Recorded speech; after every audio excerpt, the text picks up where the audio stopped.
சிதம்பர ரகசியம் என்றால் என்ன? வியப்பூட்டும் தகவல்கள். சிதம்பர நடராஜர் கோயிலும் அதன் புவியியல், கட்டிட அமைப்பு, அதனால் புதையுண்டு இருக்கும் அதிசயங்கள் போன்றவற்றை தான் சிதம்பர ரகசியம் என்று கூறி வருகின்றனர். ஆனால் இவற்றை எல்லாம் தாண்டி அக்கோயிலில் ஏதோ சிறப்பு வாய்ந்த சக்தி இருப்பதாகவும் கூறப்படுகிறது. மனிதனும் தமிழும் பிறந்த குமரிக்கண்டம், மறக்கடிக்கப்பட்ட உண்மைகள், சிதம்பரம் நடராஜர் கோயில் ரகசியம் என்று பெயரில் பலரும் பலவிதமான செய்திகளை பரப்பி வருகின்றனர். ஆனால் அந்த கோயிலில் இருக்கும் அறிவியல், பொறியியல், புவியியல், கணிதவியல், மருத்துவவியல் குறித்த ஆச்சரியங்கள் தான் அந்த ரகசியங்கள் என்றும் சிலர் அறிவியல் பூர்வமாக கூறுகின்றனர். சிவபெருமானிடம் இருந்து ஒவ்வொருவரும் அவசியம் கற்றுக்கொள்ள வேண்டியவைகள். நமது முன்னோர்கள் செய்த ஒவ்வொரு செயல்களும் ஏதோ ஒன்றை நமக்கு தெளிவாக கூறுவதாய்தான் உள்ளது. அந்த வகையில் சிதம்பரம் நடராஜர் கோயிலில் உள்ள அந்த வியப்பூட்டும் சில அற்புதமான ரகசியங்கள் பற்றி இனி காணலாம். பூமத்திய ரேகையின் மையம். இந்த கோயில் அமைந்திருக்கும் இடமானது உலகின் பூமத்திய ரேகையின் சரியான மைய பகுதி என்று கூறப்படுகின்றது. Centre point of world's magnetic equator. ஒரே நேர்கோடு. பஞ்சபூத கோயில்களில் ஆகாயத்தை குறிக்கும் தில்லை நடராஜர் ஆலயம், காற்றை குறிக்கும் காளஹஸ்தி ஆலயம், நிலத்தை குறிக்கும் காஞ்சி ஏகாம்பரேஸ்வர ஆலயமும் சரியாக ஒரே நேர்கோட்டில், அதாவது சரியாக 79 டிகிரிஸ் 41 மினிட்ஸ் ஈஸ்ட் தீர்க்க ரேகையில் லாங்கிட்யூட் அமைந்துள்ளது. இன்று கூகுள் மேப் உதவியுடன் நாம் வானத்தின் மேல் இருந்து பார்ப்பதை போன்று பார்த்தால் மட்டுமே விளங்கும். இந்த துல்லியம் அன்றைக்கு கணிக்கப்பட்டது ஒரு பொறியியல், புவியியல் மற்றும் வானவியலின் உச்சகட்ட அதிசயம். மனித உடலின் அடிப்படை. மனித உடலை அடிப்படையாக கொண்டு அமைக்கப்பட்டிருக்கும் சிதம்பரம் கோயிலில் 9 நுழைவு வாயில்களும் மனித உடலில் இருக்கும் 9 வாயில்களை குறிக்கின்றது. சுவாசம். விமானத்தின் மேல் இருக்கும் போர்க்கூரை 21,600 தங்கத் தகடுகளை கொண்டு வேயப்பட்டுள்ளது. இது மனிதன் ஒரு நாளைக்கு சராசரியாக 21,600 தடவைகள் சுவாசிக்கிறான் என்பதை குறிக்கின்றது. 15, 60, 24, 21,600 நாடிகள். இந்த 21,600 தகடுகளை வேய 72,000 தங்க ஆணிகள் பயன்படுத்தப்பட்டுள்ளது. இந்த 72,000 என்ற எண்ணிக்கை மனித உடலில் இருக்கும் ஒட்டுமொத்த நாடிகளை குறிக்கின்றது.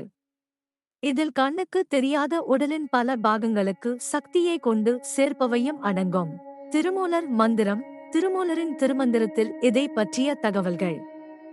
மானுடராக்கை வடிவு சிவலிங்கம், மானுடராக்கை வடிவு சிதம்பரம், மானுடராக்கை வடிவு சதாசிவம், மானுடராக்கை வடிவு திருக்கூத்தே என்று கூறுகிறார். அதாவது மனிதன் வடிவில் சிவலிங்கம், அதுவே சிதம்பரம் சதாசிவம், அதுவே அவரின் நடனம் என்ற பொருளை குறிக்கின்றது. ஆச்சரியங்கள். பொன்னம்பலம் சற்று இடது புறமாக அமைக்கப்பட்டுள்ளது. இது நம் உடலில் இதயத்தை குறிப்பதாகும். இந்த இடத்தை அடைய 5 படிகளை ஏற வேண்டும். இந்த படிகளை பஞ்சாட்சர படி என்று அழைக்கப்படுகின்றது. அதாவது சி, வா, ய, ந, ம என்ற 5 எழுத்து. கனகசபை பிற கோயில்களில் இருப்பதை போன்று நேரான வழியாக இல்லாமல் பக்கவாட்டில் வருகின்றது. இந்த கனக சபை தாங்க 4 தூண்கள் உள்ளன. இது 4 வேதங்களை குறிக்கின்றது. 28 தூண்கள். பொன்னம்பலத்தில் 28 தூண்கள் உள்ளன. இவை 28 ஆகமங்களையும் சிவனை வழிபடும் 28 வழிகளையும் குறிக்கின்றன. இந்த 28 தூண்களும் 64 மேற்பலகைகளை கொண்டுள்ளது. பீம். இது 64 ஆயக்கலைகளை குறிக்கின்றது. இதன் குறுக்கில் செல்லும் பல பலகைகள் கிராஸ் பீம்ஸ் மனித உடலில் ஓடும் பல இரத்த நாணங்களை குறிக்கின்றது. போர்க்கூரை. போர்க்கூரையின் மேல் இருக்கும் 9 கலசங்கள் 9 வகையான சக்தியை குறிக்கின்றது. அர்த்த மண்டபத்தில் உள்ள 6 தூண்கள் 6 சாஸ்திரங்களையும், அர்த்த மண்டபத்தின் பக்கத்தில் உள்ள மண்டபத்தில் உள்ள ஆனந்த தாண்டவம், சிதம்பர நடராஜர் ஆடிக்கொண்டிருக்கும் ஆனந்த தாண்டவ நிலையினை வெளிநாட்டு அறிஞர்கள் காஸ்மிக் டான்ஸ் என்று அழைக்கின்றனர். தீர்த்தங்கள். கோயிலில் சிவகங்கை, பரமானந்த கோபம், வியாக்கிரபாத தீர்த்தம், அனந்த தீர்த்தம், நாகச்சேரி, பிரம தீர்த்தம், சிவப்பிரியை, புலிமேடு, குய்ய தீர்த்தம், திருப்பார்கடல் ஆகிய தீர்த்தங்கள் அமைந்துள்ளன. கோபுரங்கள். இக்கோவிலில் 4 ராஜகோபுரங்கள் உள்ளன. இவை 7 நிலைகளைக் கொண்டவையாகும். கோபுரத்தின் அடிப்பகுதி 90 அடி நீளமும் 60 அடி அகலமும் கொண்டதாகவும் 135 அடி உயரம் உடையதாகவும் அமைந்துள்ளது. இக்கோபுரத்தின் வாசல் 40 அடி உயரம் உடையவையாகும். இக்கோவிலின் கிழக்கு கோபுரத்தில் 108 சிவதான்வங்களுக்கான சிற்பங்கள் காணப்படுகின்றன.